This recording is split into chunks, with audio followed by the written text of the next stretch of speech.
Hello friends. आज मैं आप लोगों को पॉलिटी पढ़ाऊंगी। दो भाग हमने पढ़ लिया था, आज तीसरा भाग मैं आप लोगों को पढ़ाऊंगी।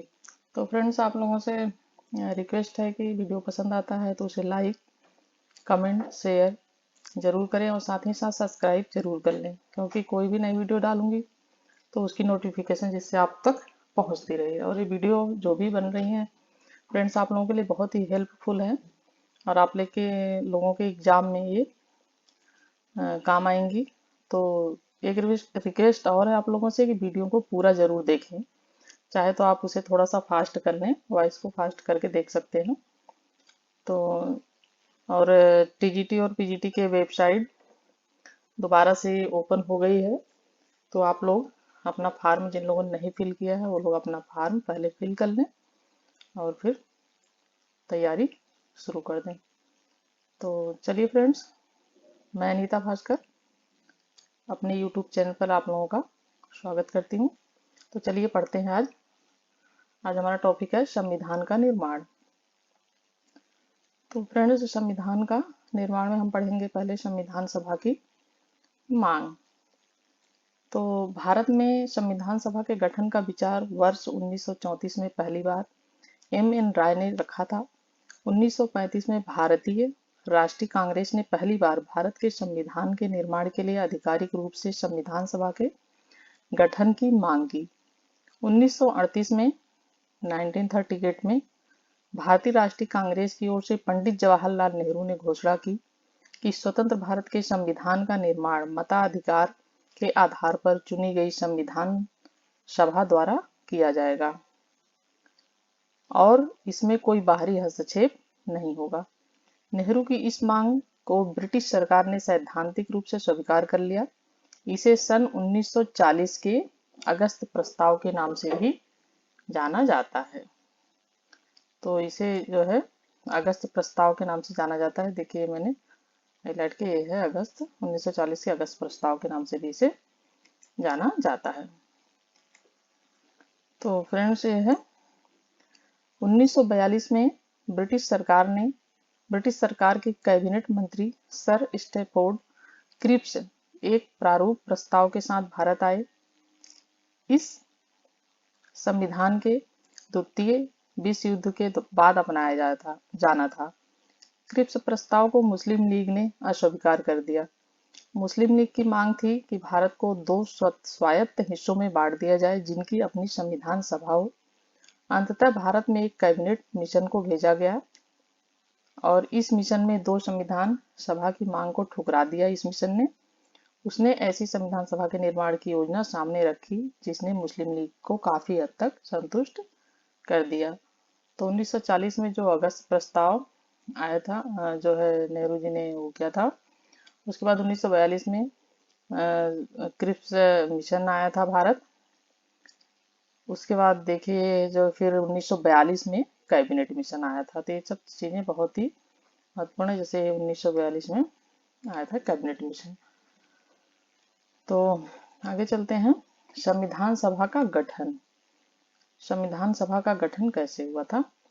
1946 में संविधान सभा का गठन हुआ।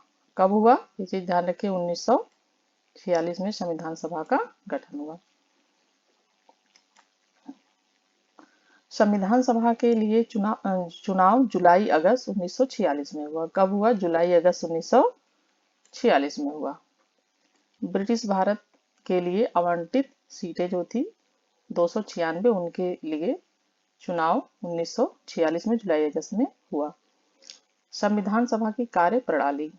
आगे देखते हैं संविधान सभा की कार्य प्रणाली क्या थी। संविधान सभा की पहली बैठक 9 दिसंबर 1946 को हुई। डॉक्टर सचिदानंद सिन्हा को सभा का अस्थायी अध्यक्ष चुना गया। बाद में डॉक्टर राजेंद्र प्रसाद संविधान सभा के अस्थायी अध्यक्ष निर्वाचित हुए। तो ये देखिए बहुत ही इंपॉर्टेंट चीज है कि 9 दिसंबर जो है 1946 को संविधान सभा की बैठक हुई थी पहली। ये पहली बैठक हुई थी 9 दिसंबर 1946 ईस्वी को। तो ये चीज बहुत ही इंपॉर्टेंट है। अक्सर एग्जाम में डेट वाइज पूछ लेता है कि कब हुई बैठक और डेट दे देगा। तो इसमें देखिए ध्यान रखिए संविधान सभा की पहली बैठक जो थी, फर्स्ट बैठक 9 दिसंबर 1946 को हुई थी। और ये चीज बहुत इंपॉर्टेंट है कि सच्चिदानंद सिन्हा जो थे उनको सभा का अस्थायी सदस्य अध्यक्ष नियुक्त किया गया था, और बाद में फिर ये डॉक्टर राजेंद्र प्रसाद को उसका जो है अस्थायी अध्यक्ष संविधान सभा का ये जो है निर्वाचित हुए थे। तो ये बहुत ही इंपॉर्टेंट चीजें हैं, इसे बहुत ही ध्यान रखिए, केयरफुल होके। उद्देश्य प्रस्ताव 13 दिसंबर 1946, ये भी बहुत ही महत्वपूर्ण है। उद्देश्य प्रस्ताव 13 दिसंबर 1946 को पंडित नेहरू ने सभा में ऐतिहासिक उद्देश्य प्रस्ताव पेश किया। इसमें संवैधानिक संरचना के ढांचे एवं दर्शन की झलक थी। इसमें कहा गया कि यह सब विधानसभा भारत को एक स्वतंत्र संप्रभु गणराज्य घोषित करती है तथा अपने भविष्य के प्रशासन को चलाने के लिए एक संविधान के निर्माण की घोषणा कर दी है। इस प्रस्ताव को 22 जनवरी 1946 को सर्वसम्मति से स्वीकार कर लिया गया। इसने संविधान के स्वरूप को काफी हद तक प्रभावित किया। इसके परिवर्तित रूप से संविधान की प्रस्तावना बनी। तो ये ध्यान रखिए कि जो है ये कब उद्देश्य प्रस्ताव किसके द्वारा लाया गया था और कब लाया गया था। तो ये लाया गया था नेहरू जी के द्वारा, नेहरू जी लाए थे। और ये कब लाया गया था? 13 दिसंबर 1946 को। तो ये चीज बहुत इंपॉर्टेंट है, 13 दिसंबर 1946। और उद्देश्य प्रस्ताव कौन लाया था? तो पंडित नेहरू लाए थे। और ये भी ध्यान रखिए कि इस प्रस्ताव को सर्वसम्मति से कब स्वीकार किया गया? 22 जनवरी 1946 को।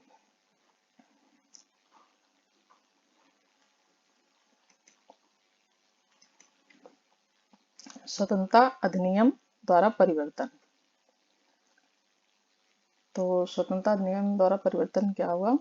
संविधान सभा से खुद को अलग करने वाली देशी रियासतों के प्रतिनिधि धीरे धीरे इसमें शामिल होने लगे। जिन्होंने जो भी रियासतें थी, देशी रियासतें, वो अपने आप को संविधान सभा से उन्होंने अलग किया हुआ था, उसमें वो शामिल नहीं हो रहे थे, लेकिन धीरे धीरे उन्होंने फिर अपने वो शामिल होने लगे। 28 अप्रैल 1947 को 6 राज्यों के प्रतिनिधि सभा के सदस्य बन चुके थे। 3 जून 1947 को भारत बंटवारे के लिए पेश की गई माउंटबेटन योजना को स्वीकार करने के बाद अन्य देशी रियासतों के ज्यादातर प्रतिनिधियों ने सभा में अपनी सीटें ग्रहण कर ली थी। इसमें भी देखिए बहुत ही इंपॉर्टेंट चीज है, यह है कि 3 जून 1947 जो है ये भारत के बंटवारे के लिए पेश की गई थी, जो माउंटबेटन योजना के नाम से इसे जाना जाता है। इसे माउंटबेटन योजना कहते हैं। जब भी सभा की बैठक संविधान सभा के रूप में होती थी, इसकी अध्यक्षता डॉक्टर राजेंद्र प्रसाद करते थे। ये चीज ध्यान रखें कि जब भी संविधान सभा की सभा के रूप में इसकी बैठक होती थी तो इसकी अध्यक्षता डॉक्टर राजेंद्र प्रसाद करते थे, और जब बतौर विधायिका होती तब इसकी अध्यक्षता जीवी मावलंकर करते थे। तो ये भी महत्वपूर्ण चीज है। संविधान सभा 26 नवंबर 1949 तक इन दोनों रूपों में कार्य करती रही। जो भी वैसी चीजें हैं मैंने मेन इसीलिए आज हाईलाइट कर दिया है कि जिससे आप लोगों को आसानी हो दोबारा से देखने में, वीडियो को याद करने में, समझने में। और आप चाहें तो नोट्स बना सकते हैं, और या तो फिर आप वीडियो दोबारा देख सकते हैं, जो भी आपको सुविधा लगे जिस तरीके से। लेकिन बहुत ही महत्वपूर्ण पॉइंट्स है, इसलिए इसे ध्यान रखिए। अब देखिए मैंने कुछ इंपॉर्टेंट पॉइंट्स लिए हैं यहाँ पे। इसमें फर्स्ट है जो कि अक्सर एग्जाम में पूछा ही जाता है। फर्स्ट है मई 1949 में राष्ट्रमंडल में भारत की सदस्यता का सत्यापन किया।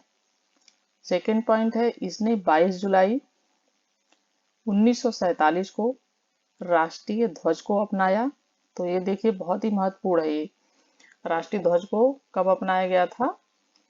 ये अपनाया गया था जो है 22 जुलाई 1947 को अपनाया गया था। राष्ट्रीय ध्वज को 22 जुलाई 1947 को। 24 जनवरी 1950 को ये जो है राष्ट्रगान को अपनाया गया। 24 जनवरी 1950 को राष्ट्रीय गीत को भी अपनाया गया। ठीक, तो ये बहुत ही महत्वपूर्ण पॉइंट्स है। 22 जुलाई 1947 को राष्ट्रीय ध्वज को अपनाया गया। 24 जनवरी 1950 को राष्ट्रगान को अपनाया गया। 24 जनवरी 1950 को ही राष्ट्रीय गीत को अपनाया गया। फिफ्थ पॉइंट है इसने 26 जनवरी 1950 को डॉक्टर राजेंद्र प्रसाद को भारत के पहले राष्ट्रपति के रूप में चुना। ये तो खैर सबको पता ही है कि जो है डॉक्टर राजेंद्र प्रसाद भारत के पहले राष्ट्रपति नियुक्त हुए थे। 2 साल 11 माह और 18 दिनों में संविधान सभा की कुल कितनी बैठकें हुई थी? 11 बैठकें हुई थी। 2 माह 2 साल 11 माह और 18 दिन संविधान सभा की कुल 11 बैठकें हुई थी। 7 पॉइंट है, संविधान निर्माताओं ने लगभग 60 देशों के संविधान का अवलोकन किया और इसके प्रारूप पर 114 दिन तो विचार हुआ। 114 दिन तो इस पे विचार किया गया। 8 पॉइंट है, संविधान के निर्माण पर कुल 64 लाख रुपए का खर्च आया। 9 पॉइंट है, 24 जनवरी 1950 को संविधान सभा की अंतिम बैठक हुई। इसके बाद 10 पॉइंट है, संविधान सभा ने 26 जनवरी 1950 से 51-52 में हुए आम चुनाव के बाद बनने वाली नई संसद के निर्माण तक भारत की अंतरिम संसद के रूप में काम किया। इसमें एक चीज बहुत ही ध्यान रखने वाली है ये भी कि 26 जनवरी 1950 में 51 चुनाव में ये जो है नई संसद के निर्माण तक अंतरिम संसद के रूप में काम किया। और ये भी चीज बहुत ध्यान रखने वाली है कि 24 जनवरी 1950 को अंतिम बैठक संविधान सभा की अंतिम बैठक हुई थी। ठीक, अब हम ये देख लेते हैं संविधान सभा की समितियां। बड़ी समितियां: संघ शक्ति समिति जवाहरलाल नेहरू, संघीय संविधान समिति जवाहरलाल नेहरू, प्रांतीय संविधान समिति सरदार पटेल, प्रारूप समिति डॉक्टर बी आर अम्बेडकर, मौलिक अधिकार उप समिति जेबी कृपलानी, अल्पसंख्यक उप समिति एस सी मुखर्जी, संचालन समिति डॉक्टर राजेंद्र प्रसाद।